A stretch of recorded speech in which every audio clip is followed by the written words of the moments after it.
जय हिंद साथियों। आप लोग कैसे हैं? आशा करता हूँ स्वस्थ होंगे, स्वस्थ ही रहें। जैसा कि आपको बता दूं अभी प्रेजेंट में, जैसा कि मैं आपको मुगल काल के बारे में बताना चाहता हूँ। जो प्रथम है बाबर।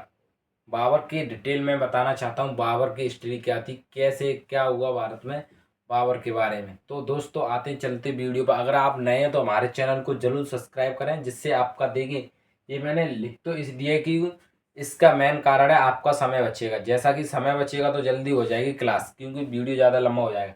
तो आते हैं मुगल साम्राज्य पर। जैसा कि सभी को बता दूं, मुगल वंश क्या, मुगल वंश के संस्थापक कौन थे? मुगल वंश के संस्थापक कौन थे? मुगल वंश रखी नींव किसने रखी थी? मेन बात मानिए आप, देसी भाषा में नींव।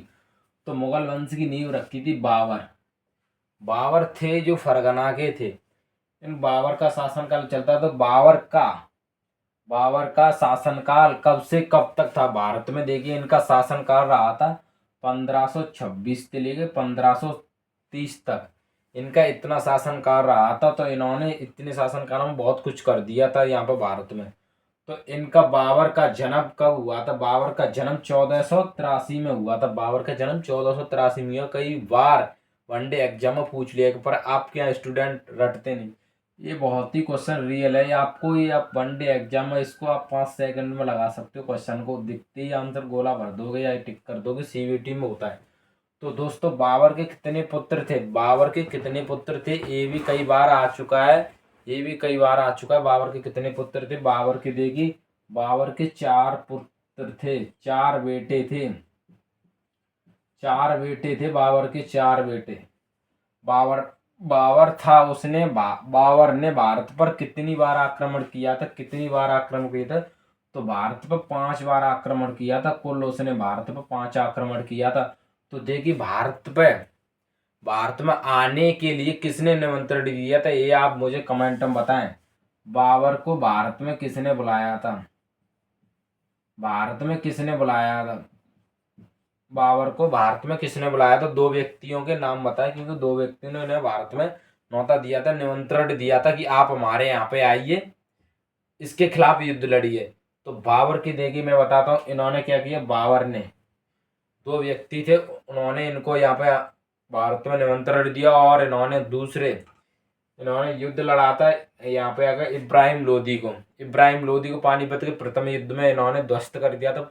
बहुत तरीके से, बुरी तरीके से हरा दिया था। जिन्होंने बाबर को यहाँ पे बुलाया था दोस्तों, बाबर ने उनको भी हरा दिया था। वो किस युद्ध में हराया था आप जरूर कमेंट करके बताएं, क्योंकि इन्होंने उनको भी नहीं बख्शा था।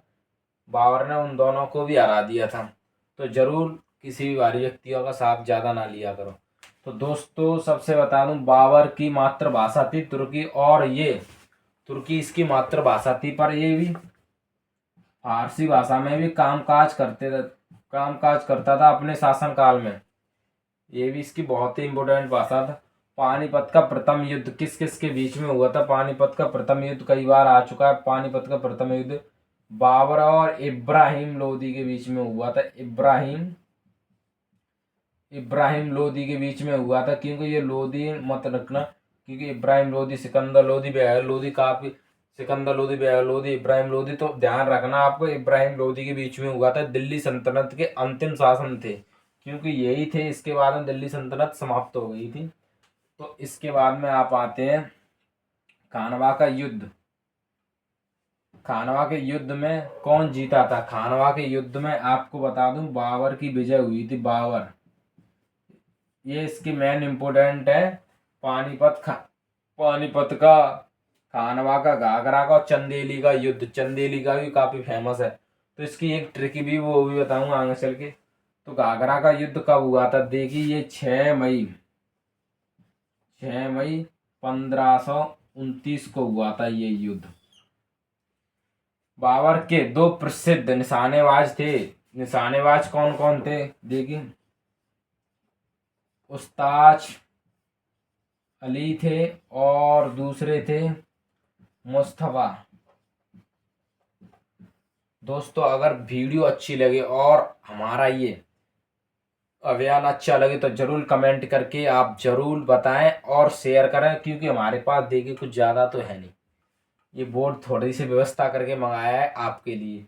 तो आप ज़रूर सपोर्ट करें, जिससे आपको बहुत ही अच्छी क्लास दी जाए, जिससे लाइटिंग फाइटिंग करके समझाया जा सके। क्योंकि वनडे एग्ज़ाम में, ये वनडे एग्ज़ाम होता है ना, वनडे एग्ज़ाम, तो इसके बारे में आपको बताऊं, वनडे एग्ज़ाम के बारे में। सिर्फ वनडे एग्ज़ाम के लिए, जैसा कि जीएस के लिए मैं बुक बताऊंगा आपको, जीएस के लिए, जिससे आपकी जीके और करंट, बहुत ही बेस्ट बुक है, जिसके एक ही बुक लेनी है आपको, उसे कई बार पढ़ लेना है। जैसा कि यहाँ पे या तो आप किरण की ले सकते हो। तो दोस्तों चलो उसे छोड़े, बाद में बताता हूँ। तो ये आपको कैसी लगी जानकारी, उसे ज़रूर कमेंट करके बताएं। और मैं आपको बता दूं, बाबर ने